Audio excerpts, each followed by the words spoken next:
Dans un instant, nous découvrirons des vendanges tardives et festives en Dordogne. Certains fêtards ont célébré la Saint-Sylvestre au milieu des vignes. Nous partirons également à Saint-Étienne, Marcel en pince pour les huîtres. Et pour cause, ce restaurateur a battu le record d'ouverture d'huîtres dans les années 80. Mais avant cela, il est l'accessoire de sécurité indispensable pour les deux roues. Le casque n'est pas seulement réservé aux motards. Les plus jeunes doivent également le porter lors de balades à vélo. Cet équipement est désormais obligatoire pour les enfants de moins de 12 ans. Le décret est paru en fin d'année. Reportage à Fréjus. Un geste simple, mais un geste qui peut sauver des vies. Maman, je peux y aller.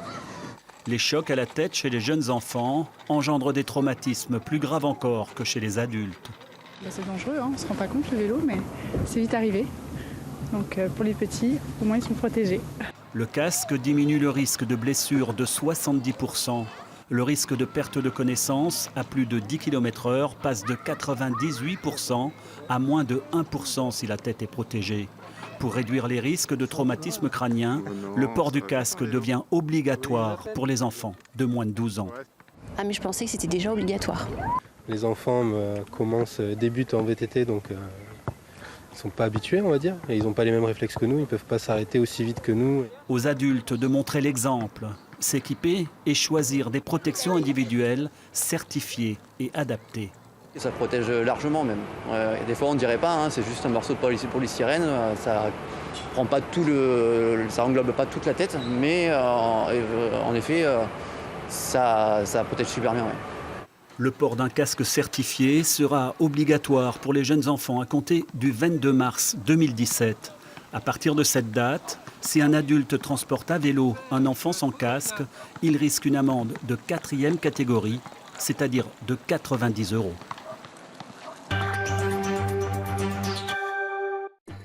Il voue une passion dévorante aux coquillages. Marcel a été 3 fois champion du monde d'ouverture d'huîtres.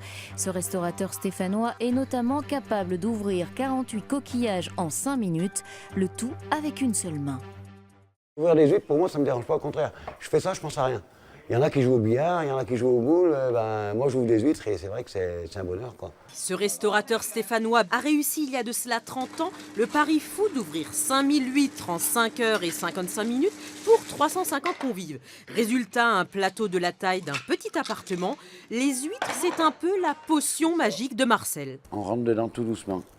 On fait pivot, on vient couper le muscle et on a une ouverture. Voilà, prête à déguster.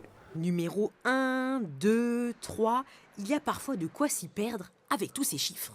Plus le numéro est élevé, plus l'huître elle est petite.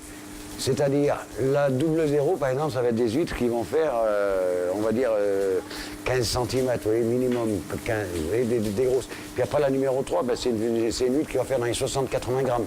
20 ans après son premier titre, Marcel remet le couvert et se lance un nouveau défi, ouvrir le maximum d'huîtres avec une seule main. Résultat, re-champion du monde avec 48 coquilles ouvertes en 5 minutes. Et voilà les huîtres, voilà. Le dernier défi de Marcel, c'est la réouverture d'un restaurant à Saint-Étienne, concept bar à huîtres. Et puis, au bout d'un moment, il s'agira quand même d'arrêter, genre le repos du guerrier. N'est-ce pas, Marcel? De me reposer, d'aller voir les ostréiculteurs, parce que ça restera toujours ma passion, et continuer de faire découvrir ce beau métier que j'aime. Je suis heureux comme un poisson dans l'eau, quoi. Rendons-nous à présent en Dordogne. Certains fêtards ont passé la nuit du 31 décembre dans les vignes de Montbazillac. Un viticulteur passionné de vin et de fêtes avait décidé de réunir dans son domaine viticole ses amis pour célébrer la nouvelle année à coups de sécateurs, des vendanges tardives et festives.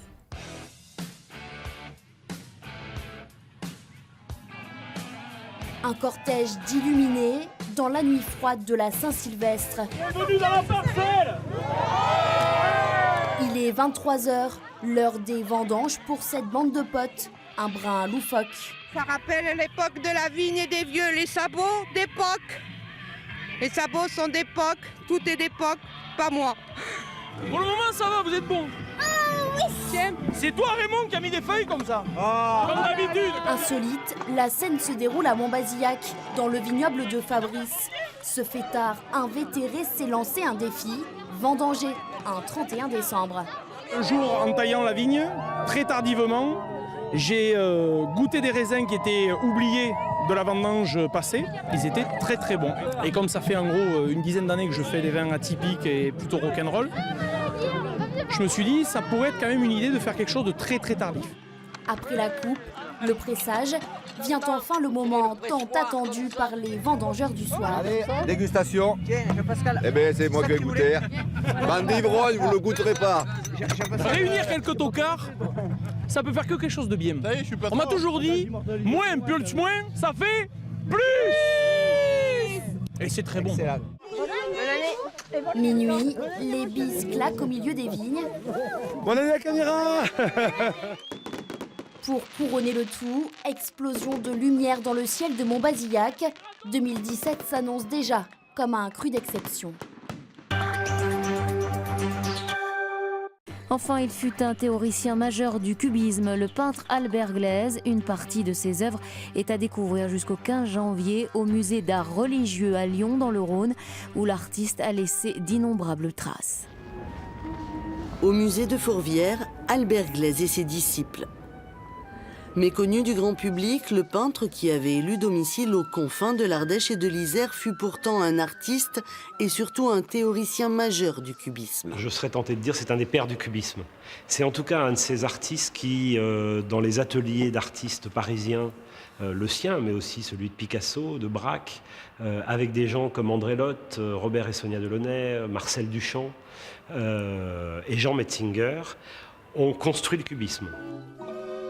Sur les bords du Rhône, voilà 90 ans, il crée Molly Sabata, la première résidence d'artistes en France, un lieu toujours vivant pour imaginer et transmettre. Albert Glaise, qui a aujourd'hui sa place dans un musée religieux car il s'est tourné sur le tard vers l'art sacré, sans pour autant se détourner du cubisme. En témoigne cette toile prêtée par le Centre Pompidou, Beaubourg, une crucifixion. Elle se démarque quand même assez. Quand vous voyez la vie d'Albert Glaise, c'est quelqu'un qui s'est converti. Origine extrêmement, son père était pratiquement communiste, on va dire.